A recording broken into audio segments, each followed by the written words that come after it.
2014 жылмен салыстырғанда өткен жылы өңірімізде негізгі капиталға құйылған инвестиция көлемі 28% артып, 154 миллиард теңгені құрады. Солтүстік Қазақстан облысының әкімі Ерік Сұлтанов 2015 жылда атқарылған жұмыстар жөнінде халық алдында есеп берді. Облыс басшысының сөзінше күн сайын азық-түліктің 33 түрінің бағасына мониторинг жүргізіліп келеді. Осы арада Ерік Сұлтанов өңірде өндірілетін тауарларға баға өсімі шамалы болғанын айтты. Сонымен бірге жасап шығарылатын Сампо Азия комбайндары және басқа да жетістіктерге тоқталды.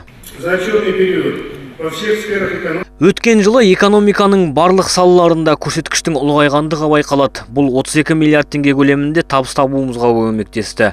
Бұл 2014 жылмен салыстырғанда 5 миллиард теңгеге көп. Ерік Сұлтанов сонымен бірге ауыл шаруашылығы өнімдерінің жалпы көлемі 2015 жылы 311 миллиард теңгеге артып, 7,5%-ға ұлғайғанын деді. Сонымен бірге бір жылдары ашылып, кейін тоқталып қалған биохим зауытының жұмысы биылғы жылдың соңына дейін іске асырылады деді. Ол үшін инвесторлар тартылып жатыр екен. большие усилия сегодня направляем на становление работы. Биохим зауыты 5 жыл бойы тоқтап тұр. 400-ден артық адам жұмыссыз қалды.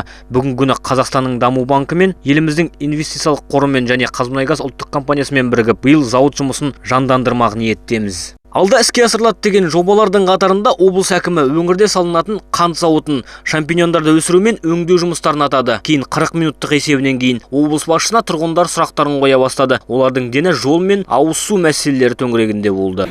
Хотела задать вопрос о том, какие объекты будут строиться на месте активно сносящихся домов по улице Жамбылова в 2015 году. Что касается, вот этих частных домов, которые построены 50-60 лет назад, снос уже начался. Поэтому, если вот так по-крупному сказать, от Дворца спорта, от нового Дворца спорта, по ходу от въезда будут многоэтажные дома.